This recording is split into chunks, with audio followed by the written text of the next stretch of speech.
Assalamualaikum warahmatullahi wabarakatuh. Alhamdulillah kita bertemu lagi dalam bahagian kelima ulasan saya ke atas video Ustaz Azhar Idrus berjudul Bahaya Wahabi.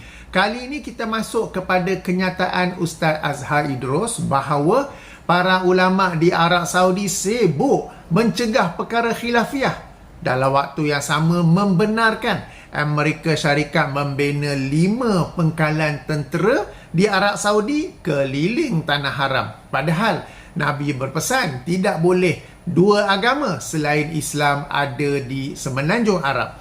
Ringkasnya, para ulama Saudi yang Wahabi ni sibuk berbicara perkara khilafiyah, sementara kemungkaran yang jelas, yang ini kehadiran kaum bukan Islam di semenanjung Arab, dibiarkan sahaja. Maka dalam video ini saya akan ulas hukum kehadiran kaum bukan Islam di semenanjung Arab. InsyaAllah dalam video bahagian ke-6 saya akan ulas pula hukum meminta tolong kaum bukan Islam, dalam kes ini tentera Amerika Syarikat, dalam peperangan. Sebelum saya ulas, beberapa perkara untuk perhatian para penonton. Pertama, ini ialah video ulasan bahagian kelima. Sesiapa yang belum tonton video bahagian pertama, kedua, ketiga dan keempat, minta semak terlebih dahulu supaya boleh faham apa cerita. Link bagi semua video, termasuk video asal Ustaz Azhar Idrus, ada dalam kotak description. Kedua, apabila berbicara tentang negara Saudi atau mana-mana negara lain, tidaklah bererti saya pro atau penjilat kepada negara itu.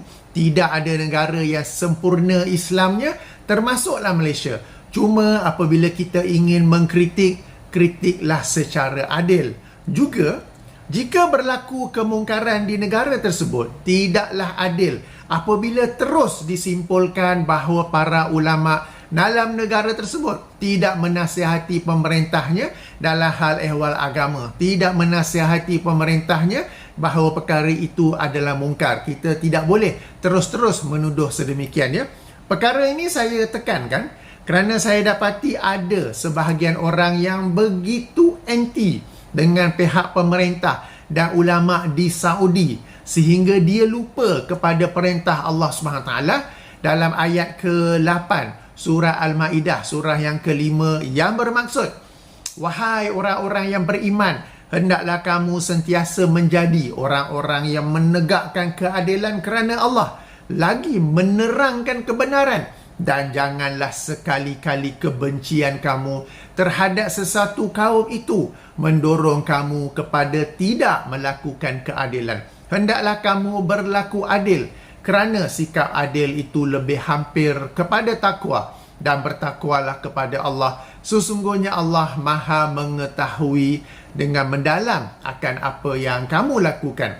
Sebagai contoh, beberapa bulan lepas apabila Ratu Elizabeth, Queen Elizabeth meninggal dunia, pemerintah di salah satu negeri di Malaysia memerintahkan agar bendera Malaysia di semua masjid dan surau digantung separuh tiang sebagai tanda berkabung.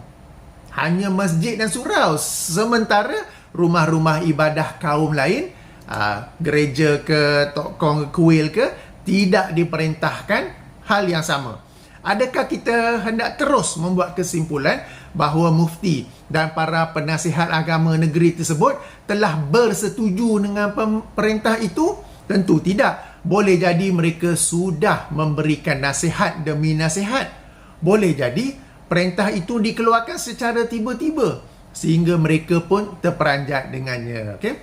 Ketiga, daripada video-video yang lepas, okay, ini dah yang kelima kan, ada yang cuba membela Ustaz Azhar Idrus dengan berkata, Ustaz menjawab secara ringkas dan terus ketika sesi Q&A. Sementara saya pula mengulas dalam suasana sempat membuat kajian, sempat membuat semakan dengan kelapangan masa dan keselesaan di rumah.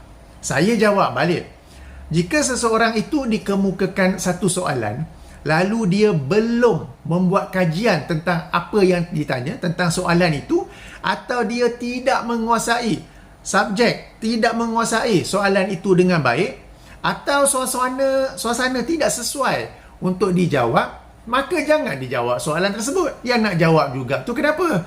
Bukanlah tanda kehebatan dan keilmuan seseorang itu apabila dia menjawab semua soalan yang dikemukakan kepadanya.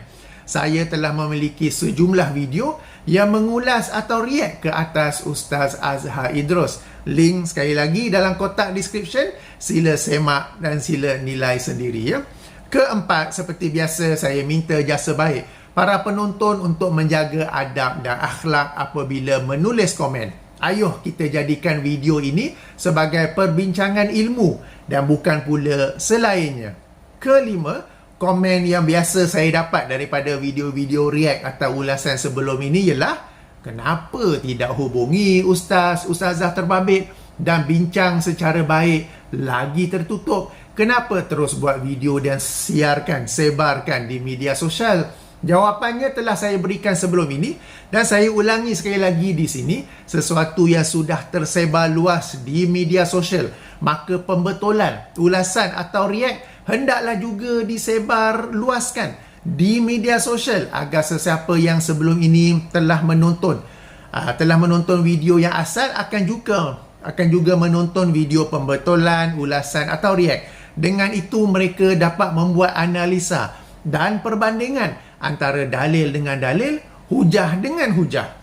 Jika dihubungi Ustazah Terbabit secara peribadi, maka perbincangan hanya berlaku secara tertutup. Sementara apa yang sudah tersebar di media sosial akan terus tersebar di media sosial.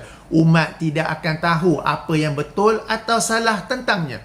Kemungkinan Ustazah Terbabit akan membuat video baru bagi membetulkan video yang lama secara lurus, secara direct to the point. Maksudnya tak ada spin-spin lah. Tak adalah pula salah ke orang lain ke apa. Sangatlah tipis ya.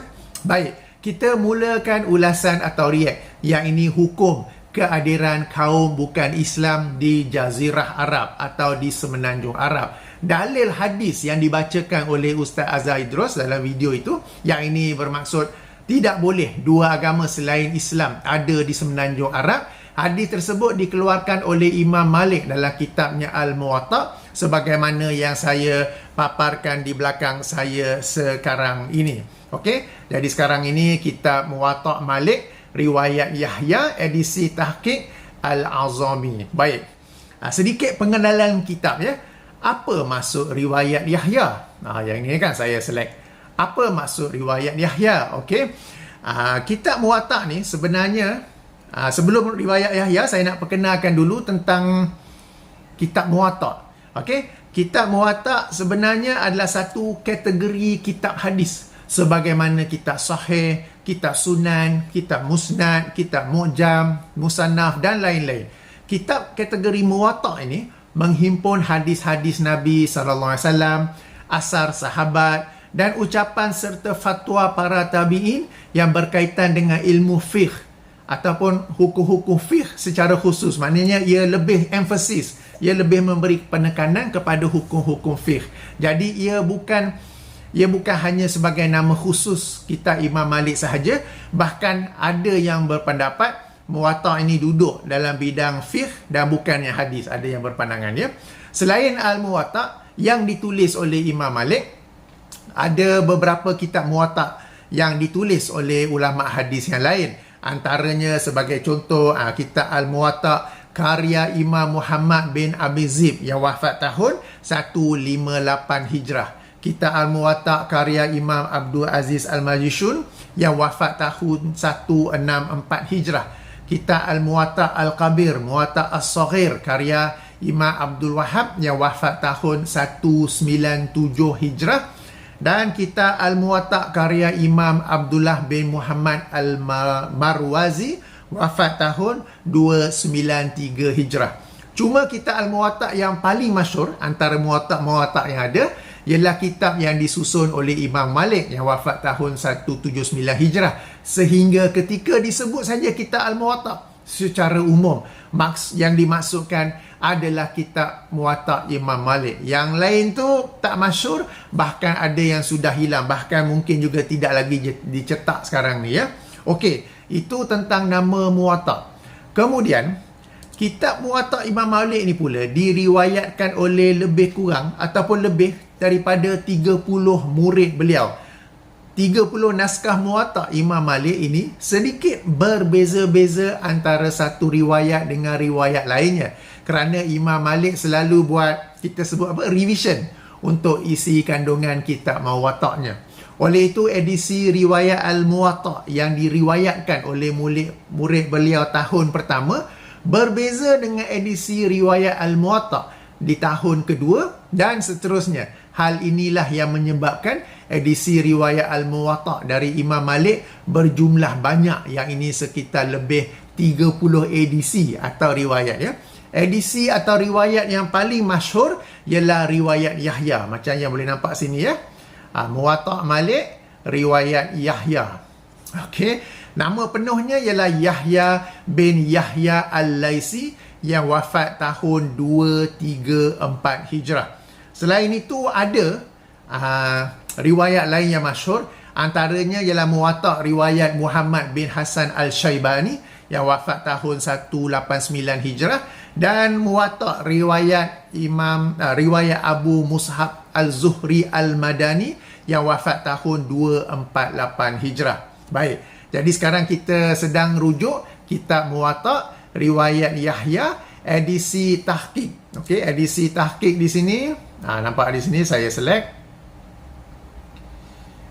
Okey, muhakkiknya siapa? Muhammad Mustafa Al-Azami yang wafat tahun 1439 Hijrah. Beliau seorang ahli hadis daripada India. Banyak jasanya dalam bidang hadis. Antaranya yang masyhur ialah beliau telah menulis buku bagi membuktikan bahawa penulisan hadis telah berlaku jauh lebih awal, ya. Beliau melakukan PhD-nya di UK, tetapi dalam PhD itu beliau menjawab tuduhan-tuduhan orientalis yang kononnya hadis ni sekadar hafalan, hanya kurung kedua ketiga baru ditulis. Padahal beliau telah membuktikan penulisan hadis berlaku jauh lebih awal daripada tu, ya. Jadi edisi tahqiq pula maksudnya ialah menyusun semula dari edisi manuskrip ke edisi mudah baca macam yang ada sekarang ni, kan, mudah baca, dan juga kemudian memberi beberapa masukan tambahan seperti yang nampak di skrin anda sekarang ini, ya. So ini teks asalnya, nampak yang bawah ini ialah tambahan yang diberikan oleh muhakkik, maknanya catatan tambahan di manuskrip, makna kalimat-kalimat dan takhrij hadis. Selain Muwatta' ni juga, hadis ini juga dikeluarkan oleh siapa, ya. Jadi sekarang ini hadis yang dibacakan oleh Ustaz Azhar Idrus itu ada dalam kitab Muwatta'. Ia dikeluarkan oleh Imam Malik dalam Muwatta'nya, hadis nombor 3323. Hadis nombor 3323. Bagi edisi ensiklopedia hadis yang biasa saya rujuk dalam font, ia hadis nombor 1388. Okey, ayuh kita baca, ya. Malik daripada Ibnu Syihab, anna Rasulullah sallallahu alaihi wasallam qala la yajtami'u dinani fi jaziratil Arab. Bermaksud tidaklah berhimpun dua agama di jazirah Arab. Maknanya boleh ada satu agama je, dan agama itu ialah agama Islam. Okey. Bila kita telah tengok hadis ini, langkah pertama setelah menjumpai sesebuah hadis ialah sudah tentu menyemak darjatnya. Hadis ini asalnya dhaif, kerana jika dilihat pada sanad ini, okey, Malik daripada Ibnu Syihab bahawasanya Rasulullah SAW bersabda, okey. Padahal Ibnu Syihab yang nama dia, okey, saya select di sini, ya. Okay, Ibnu Syihab yang nama penuhnya Muhammad bin Muslim bin Abdullah bin Syihab, paling awal lahir pada tahun 50 Hijrah. Saya sebut paling awal kerana jika dirujuk dalam kitab-kitab biografi, jarah wa ta'dil para perawi hadis, ada beberapa riwayat tentang tahun kelahirannya. Justru yang paling awal menyebut dia lahir pada tahun 50 Hijrah. Okey, bila dah lahir tahun 50 Hijrah, sememangnya lah dia tidak bertemu atau mendengar terus daripada Rasulullah sallallahu alaihi wasallam. Jadi kita dapat lihat sini Malik daripada Ibnu Syihab bahawasanya Padahal Ibnu Syihab tidak pernah mendengar direct daripada Rasulullah SAW. Oleh itu sanad hadis ini asalnya dhaif kerana terputus. Setepatnya dalam disiplin ilmu hadis ia disebut sebagai hadis mursal. Namun Syekh Salim bin Id Al-Hilali menilainya sahih li ghairihi kerana ia memiliki beberapa penguat yang lain. Syekh Salim bin Id Al-Hilali adalah ulama hadis masa kini, anak murid dan menantu kepada Syekh Muhammad Nasiruddin Al-Albani rahimahullah yang wafat tahun 1420 Hijrah. Selain itu, hadis ini juga dikeluarkan oleh Imam Ahmad dalam musnadnya. Saya tunjuk di sini. Okey, dikeluarkan oleh Imam Ahmad dalam musnadnya, edisi tahqiq Syekh Shu'aib Al-Arnaud dan juga rakan-rakannya. Saya select. Okey, dan hadis nombor 26352 di mana Rasulullah SAW bersabda, la yusraku bi jaziratil arabi dinani, tidak akan tinggal di jazirah Arab ini dua agama. Jadi hanya boleh ada satu, yang ini agama Islam. Okey, nota kaki nombor 3. Okey, sama juga ya, sahih li ghairihi. Okey, darjatnya sahih li ghairihi, dan beliau menjelaskan kenapa ia begitu dengan panjang lebar. Okey, boleh rujuk di sini. Baik, okey, sampai ke sini. Sampai sini ya. Jadi hadis ini dinilai sahih li ghairihi oleh Syekh Salim bin Id Al-Hilali dan juga Syekh Shu'aib Arnaud dalam rakan-rakannya dalam semakan mereka ke atas Musnad Ahmad. Sedikit nota kaki, sedikit tambahan. Okey, ada orang yang menduduh saya ni berniat jahat apabila membuat video ulasan atau video react ke atas ustaz selebriti kesayangan mereka. Okey, kononnya saya ni berniat jahat lah, sengaja nak jatuhkan lah, sengaja nak aibkan lah. Kalaulah itu ya, tujuan saya kalaulah ya, dalam perbincangan darjat hadis ini dapat dijadikan bukti kesalahan tuduhan mereka. Sebab jika benar saya berniat jahat, saya akan biarkan saja hadis di atas dalam keadaannya yang asal, yang ini dhaif, dan menghantam Ustaz Azhar Idrus kerana berhujah dengan hadis yang dhaif. Kerana semua orang dapat lihat dalam skrin ni, saya tunjuk sekali lagi. Okey, Malik Ibnu Syihab anna Rasulullah. Pendeknya sanad. Macam mana ni?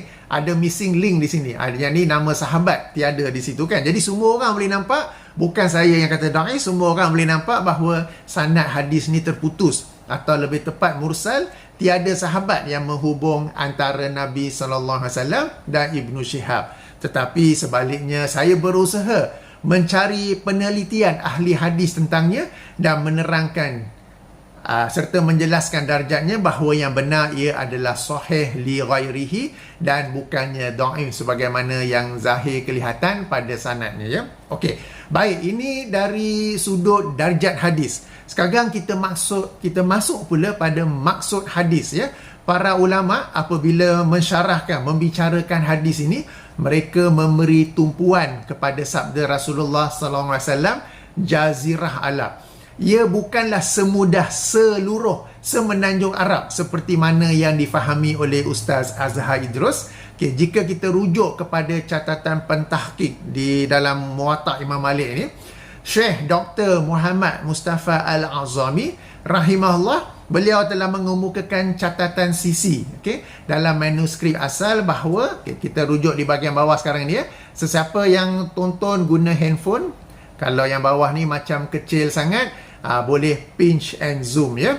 Okey, dalam catatan sisi yang asal berkata Malik, jazirah Arab itu ialah Mekah, Madinah, Al-Yamamah. Yamamah ni bahagian tengah semenanjung Arab itu, dan Yaman. Okey, namun diperselisihi oleh Imam Asy-Syafi'i tentang Yaman. Imam Asy-Syafi'i berpendapat Yaman ni tidak termasuk dalam jazirah Arab. Dan dalam perkara ini terdapat khilaf yang banyak.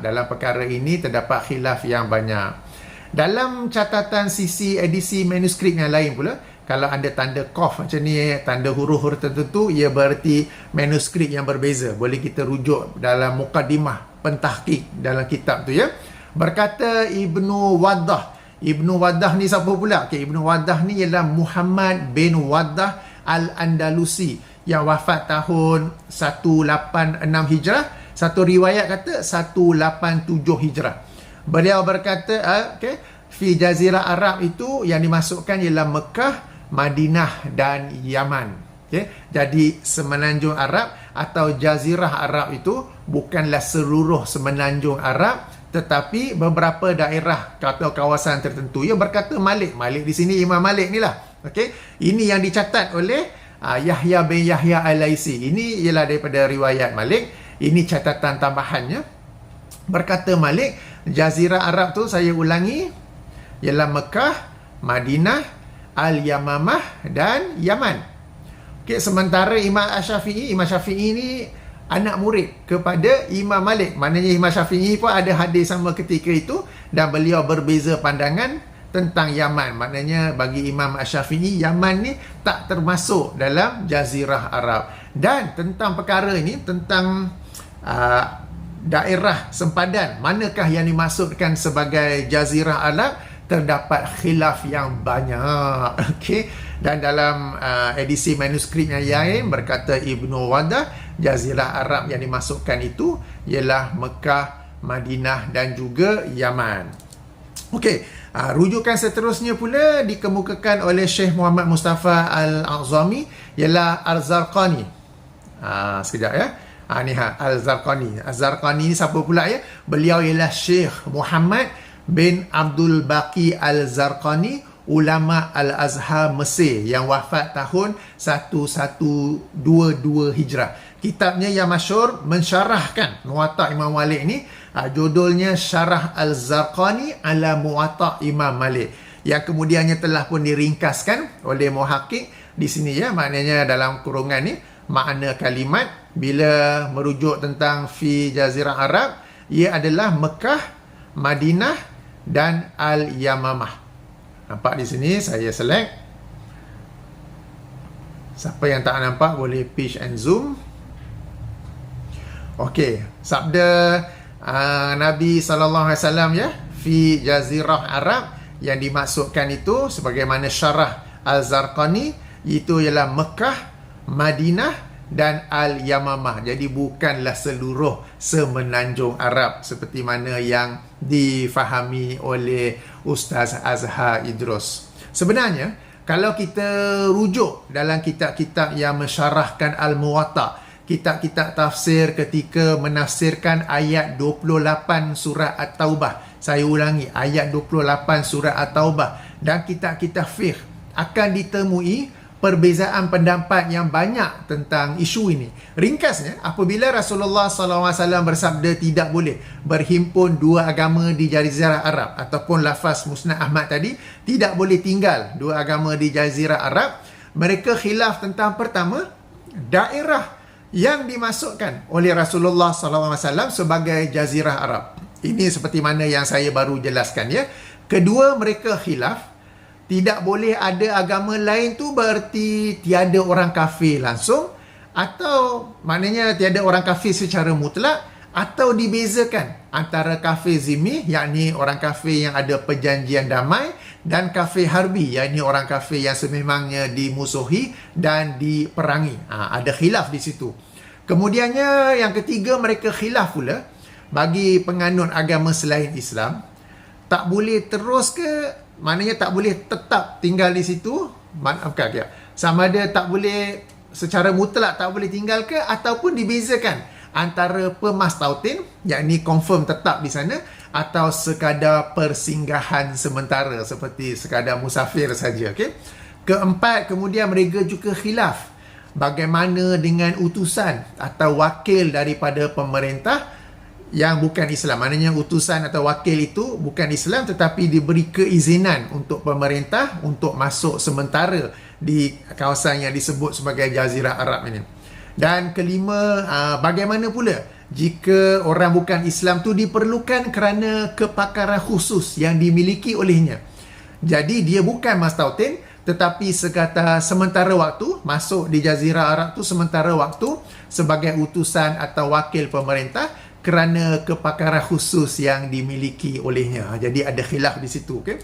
Saya tak dah akan membuka semua rujukan dan membicarakan semua khilaf di atas. Memandangkan Ustaz Azhar Idros menyebut tentang Semenanjung Arab, jadi saya fokus kepada apakah, di manakah yang dimasukkan dengan Semenanjung Arab ataupun Jazirah Arab. Jadi cukup dengan rujukan kita Al-Muwatta' ini kerana telah pun dikemukakan nota penjelasan bukan oleh sesiapa tetapi dalam manuskrip asal, dalam kita sebut catatan sisi ya. Dalam catatan sisinya tu bahawa bukan orang lain yang kata tetapi Imam Malik yang kata. Imam Malik ni orang asal kat Madinah tu ya. Bahawa yang dimasukkan dengan Jazirah Arab itu ialah Mekah, Madinah, Yamamah dan Yaman. Sementara Imam Asy-Syafi'i pula berbeza pandangan. Yaman tak termasuk sama ya. Jadi dapat kita ketahui bahawa para ulama, para imam mujtahid seawal Imam Malik yang wafat tahun 179 Hijrah, seawal Imam Asy-Syafi'i yang wafat tahun 204 Hijrah, sehinggalah Syekh Ar-Zarqani yang wafat tahun 1122 Hijrah, para ulama dulu dan kini telah berbeza pendapat tentang daerah yang dimaksudkan dengan Jazirah Arab. Dalam semua rujukan yang sempat saya semak, yang disepakati itu ialah Mekah dan Madinah. Adapun selain itu berlaku khilaf. Dan yang pentingnya ia bukanlah seluruh Jazirah Arab ataupun Semenanjung Arab.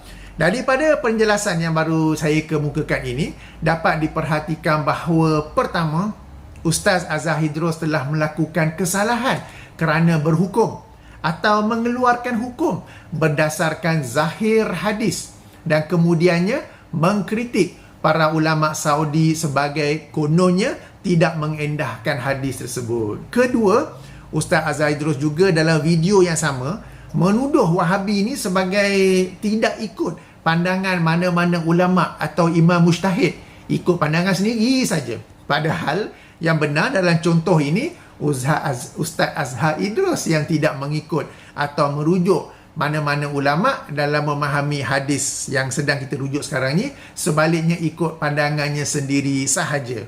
Ketiga, Ustaz Azhar Idros juga menyatakan ulama Saudi ni sibuk mencegah perkara khilafiyah, padahal Ustaz juga telah sibuk mengkritik mereka dalam perkara khilafiyah.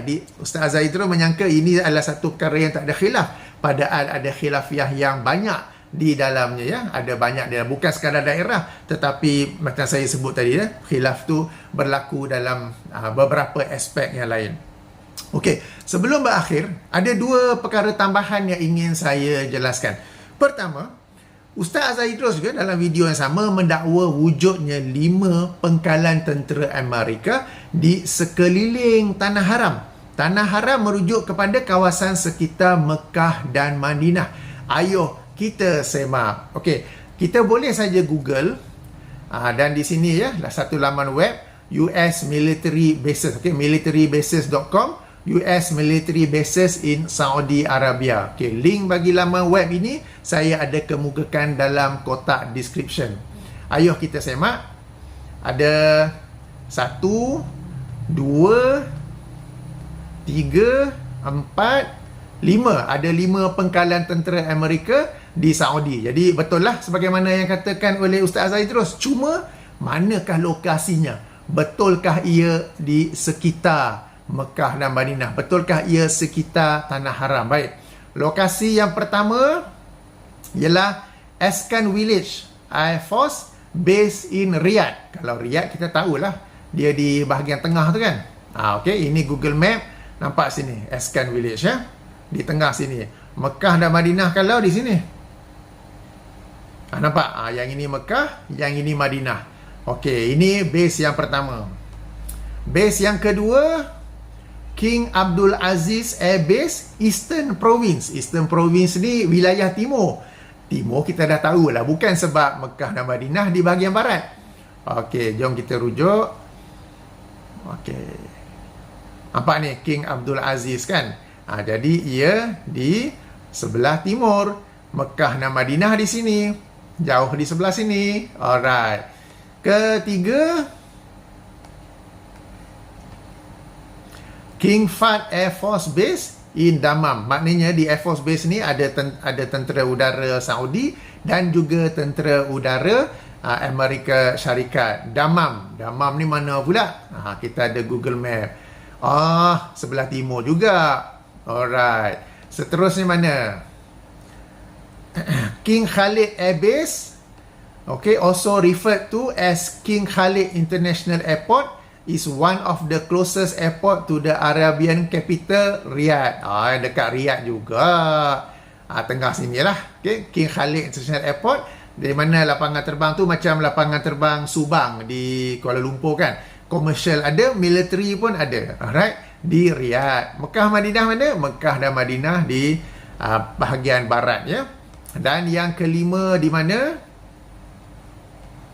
Riyadh Air Force Base in Riyadh. Riyadh jugalah. Maknanya sekali lagi di sini bukannya di Mekah, bukannya Madinah. Jadi paling dekatlah Riyadh dan lainnya di bahagian timur sini ya. Okey. Jadi tidak betul lah bila dikatakan adanya 5 pengkalan tentera Amerika Syarikat di sekeliling tanah haram. Yang benar ia adalah di bahagian timur. Di bahagian timur paling dekat ialah Riyadh dan lainnya di pesisiran pantai. Maknanya tak silap saya ada pengkalan udara Air Force Base dan juga pengkalan laut untuk Navy ya. Okey. Jadi link ni saya bagi, tuan-tuan puan-puan boleh cari sendirilah ataupun saya sudah tunjukkan. Yang peta yang keluar sini bukan, ini sekadar tunjuk Mekah mana, Saudi mana apa gitu. Okey. Jadi tuan-tuan boleh dalam setiap link ni pun masih kita boleh klik lagi. Okey, untuk mengetahui di manakah lokasi sebenarnya. Alright.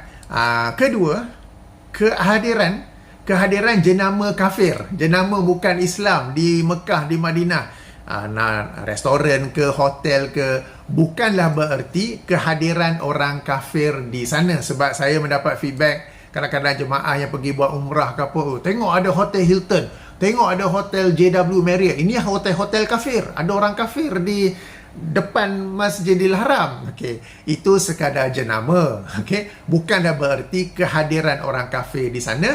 Ia hanyalah jenama sementara pemilikan dan pengurusannya adalah orang Islam. Ini yang kita maklum disebut sebagai franchise. Sebab katakanlah Bin Laden Industries, satu syarikat gergasi di Saudi, dia nak buat hotel. Tapi hotel tu nama Bin Laden.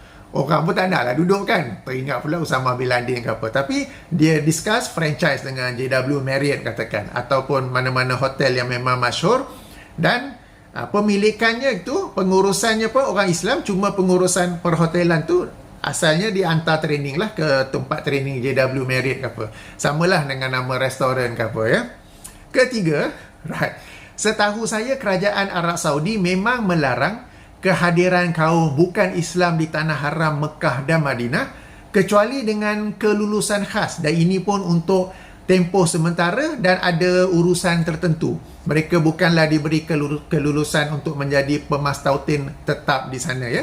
Sebagai contoh, apabila kami membuat penerbangan ke Jeddah, kru kapal baik juruterbang, pramugari, pramugara boleh terdiri daripada mereka yang bukan Islam sebab fly ke Jeddah. Namun jika penerbangan ke Madinah, Kuala Lumpur, KLIA direct ke Madinah, semua kru hendaklah terdiri daripada mereka yang Muslim sahaja. Okey, baik, sehingga sini saja dahulu. Kita jumpa lagi insya-Allah dalam bahagian ke-6, yakni kita akan mengulas, membicarakan pula hukum orang Islam meminta tolong orang bukan Islam, yang ini tentera Amerika Syarikat dalam peperangan sebagaimana yang dilakukan oleh negara Saudi Arabia. Kita jumpa lagi insya-Allah. Subhanakallahumma wa bihamdika asyhadu an la ilaha illa anta astaghfiruka wa atubu ilaika. Assalamualaikum warahmatullahi wabarakatuh.